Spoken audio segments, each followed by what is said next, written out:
Good evening and a very warm welcome to your English news package with radio and television Tonga for the hour. Making headlines, New Zealand's foreign minister arrived in Tonga today afternoon. Former finance minister to work under the Ministry of Infrastructure and the CEO of the Ministry of Trade and Economic Development clarifies that the Foreign Investment Act will require foreign investors to partner up with locals if they wish to establish a business. Now with the stories in details. The New Zealand Foreign Affairs Minister Nanaia Mahuta arrived in Tonga today to engage with counterparts and progress work on Aotearoa New Zealand, Pacific resilience and climate action priorities. Her visit is part of her diplomatic relations with Tonga and the Pacific Islands, in which she was visiting Niue on Tuesday before making her visit to Tonga this afternoon. Waiwhanau Paula was there and filed this report.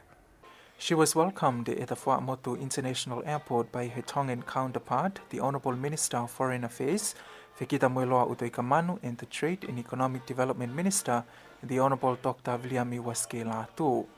Nanaia Mahuta said in a media interview that her two-day visit to Tonga is part of Aotearoa New Zealand's reaffirming its relation with Tonga and an opportunity to connect in person with our Tongan people following the aftermath of disruptions caused by the COVID-19 border closures, and to reaffirm Aotearoa New Zealand's enduring links with the region and commit to future cooperation. She added, this is a challenging time for the Pacific, where leaders at last month's Pacific Islands Forum reaffirmed the climate change as the single greatest security threat with the adoption of the 2050 strategy for the Blue Pacific continent. Meanwhile, upon her arrival in Tonga, she flew to Ewa and had an audience with His Majesty King Tupou VI before diplomatic meetings this afternoon with Prime Minister Huakavamiliku and cabinet ministers. While here in Tonga, she will also visit projects and agencies where Aotearoa New Zealand is working in partnership with Tongan community leaders, including civil society organizations and frontline health workers. However, Radio and Television Tonga News is scheduled to have a brief interview with Her Excellency tomorrow.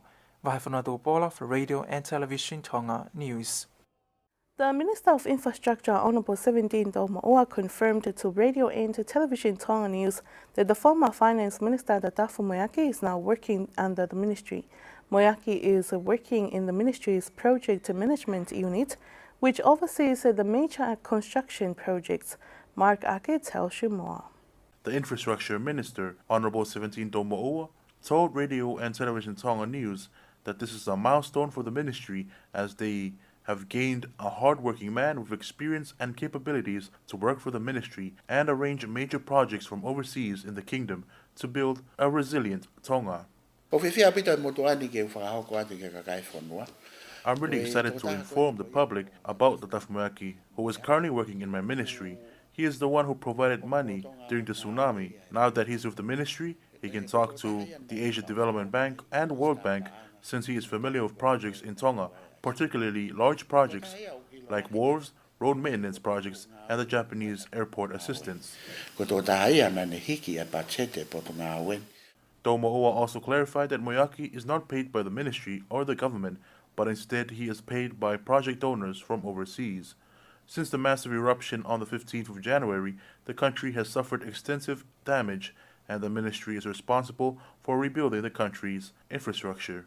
Moiaki began his new role this Monday, the 15th of August.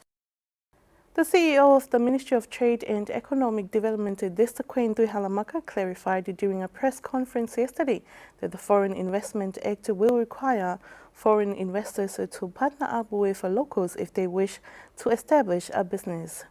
Halamaka said that many people have misinterpreted this recently passed act to Parliament, which allows foreigners to invest in kava, mulberry, pandanus, and squash. The concern is towards kava, which is on the list that is available to foreign investment, and I'd like to add that there are limitations and conditions for foreign investors to abide by. For instance, foreigners who wish to set up a business in Tonga will first have to go through government, through the Ministry of Trade and Economic Development, since we oversee the registration of businesses in the country. They can propose the area they wish to operate their business at, and the ministry can help them secure that area. The ministry hopes that these businesses will help the state of our economy and employment reach a higher level. At the moment, the Kava market only reaches the informal markets in Australia, New Zealand, and the US. Meanwhile, the CEO of the Ministry of Fisheries, Dr. Nuku'alofa, showed his support towards this law. Personally, I think this is a good idea and an international method to help build the country. I believe there is no country that can build its economy alone. For instance, in New Zealand, there are large corporations from the US operating there, as well as businesses from China or Britain, and the same thing happens in New York and London. There are steps to build our economy. He said when it comes to farming marine life, it's difficult since the government and the ministry lacks experience in developing marine life, and so they hope there will be foreign investment in fisheries to help with this issue. A foreign business was able to invest in the ministry and share the knowledge and experience after signing an agreement with the ministry to help farm sea cucumber on land and distribute it to communities so they can make a living. Dr. Halafi said this work began in 2018, and as of the end of last year, the ministry saw the results were positive after a farm was built to farm sea cucumbers this March and April. However, much of this farm's work was impacted by the tsunami in January. About 70 to 80% was impacted, and the rest is being bred of the sea cucumbers is being bred by the ministry before exporting it. Dr. Halafi adds that it is important for the public to know that sea cucumber farms have since sprung up in Nuku'alofa, Talafa'o, Manuka, Pangaimotu, as well as Wava'o as a result of this foreign investment. The piece of land at Masilamea allocated for the people of Atata has been cleared, with some houses already under construction. This was after the estate holder, Prince Ata, agreed to move these people from Atata to this piece of land at Masilamea. Speaking to Radio and Television Tonga News, Honourable Minister of Infrastructure, 17 Tomo'ua, says 22 houses will be constructed on the land at Masilamea, with the construction of 10 houses already underway. Meanwhile, a total of 468 houses were affected from the tsunami earlier this year in Tongatapu, Ewa, and Ha'apai, in which 286 houses needed to be reconstructed and 182 houses needed to be repaired. Tomo'ua says that the 182 houses received funding from the government to repair their own houses, with a few houses still being reconstructed and some having been completed. Construction is still underway on the piece of land for the people of Kanukupolu and Mango. However, Tomo'ua explained that the landlord is yet to divide the houses amongst the people from all allocated communities. He adds, people have 4 options of design or structure to choose from for the reconstructed houses. Construction is carried out by small contractors in Tonga and is worth approximately 30 million pa'anga. The Ministry of Infrastructure is working on ways to allow road transportation for drivers easier and faster due to traffic in the morning, which provide 3 lanes to roads with only 2 lanes to avoid traffic congestion during peak hours. Mark Ake again with the details. The Minister of Infrastructure, Honourable 17 Tomo'ua, says this is part of the government's efforts in extending roads to 3 lanes from Hateho to Whanga. This morning, the ministry notified that starting today, the road intersection from the Y junction in Tofoa to Wahakolo Road and Taufa'ahau Road, as well as the intersection connecting Matealona Road and Wahakolo Road, will not be operating as a runabout from 5 a.m. to 10 a.m. Tomo'ua says this is for the safety of road transportation, and these intersections will be used as normal roads, whereas the Wahakolo Road will be the main road controlling traffic. After 10 a.m., these 2 intersections will return to operate as normal roundabouts. This is one of the initiatives of the ministry in working towards less road traffic and flow of transportation in the morning. The other roundabouts will operate as usual, and any further changes will keep the public informed. Every morning, workers and students are coming from the east to Nuku'alofa, and this is a problem because the Onitaufaha route is used for the journey to Nuku'alofa. This law for free lanes was approved in Cabinet in May of this year, and the infrastructure must act immediately to establish road signs to be correct according to the law in case of any accident that may occur on the freeway. The ministry hopes the 50% completion of its road and infrastructure legal landmarks will be completed this month. And the Consumer Price Index of Tonga statistics have recorded the highest rate of inflation for July 2022 at 13.1%.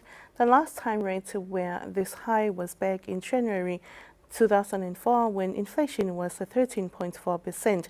The inflation of June 2022 was 11.2%, and the inflation rate for July 2021 was 6.8%.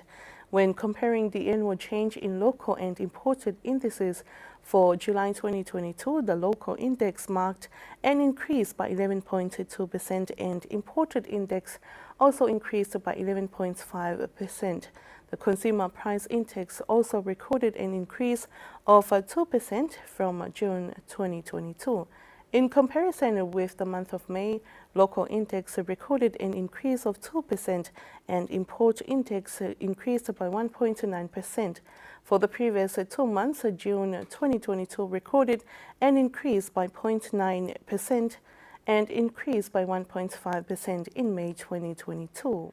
Sports is up next with Mark Ake, and it is kindly sponsored by Pacific Timber and Hardware.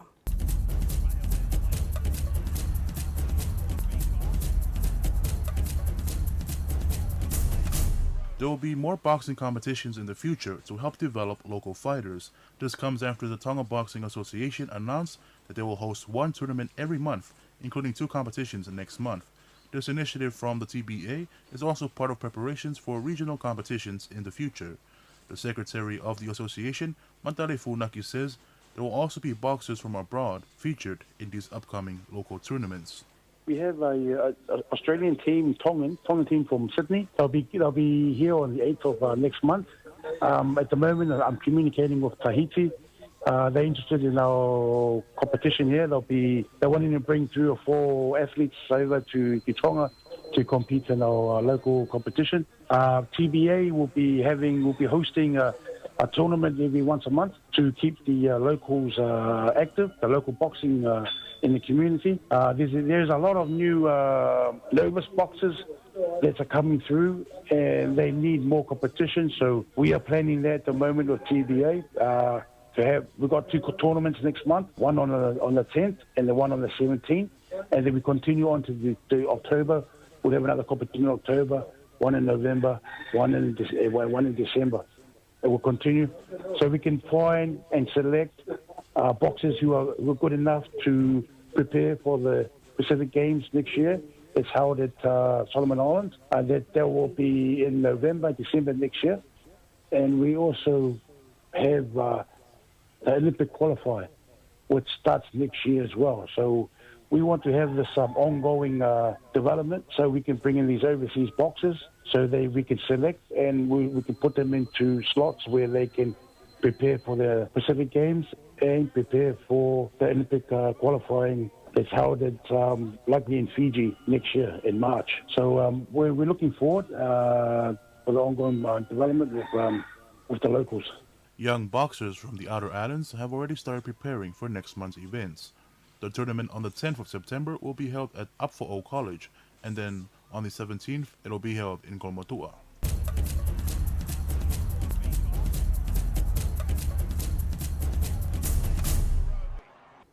And that concludes tonight's English news package. But before we part, here's one final look at tonight's top stories. New Zealand's foreign minister arrived in Tonga today's afternoon. Former finance minister to work under the Ministry of Infrastructure and the CEO of the Ministry of Trade and Economic Development clarifies that the Foreign Investment Act will require foreign investors to partner up with locals if they wish to establish a business. And that's it for tonight. Thank you for your company. I'm Alice Itupo. Have a blessed evening.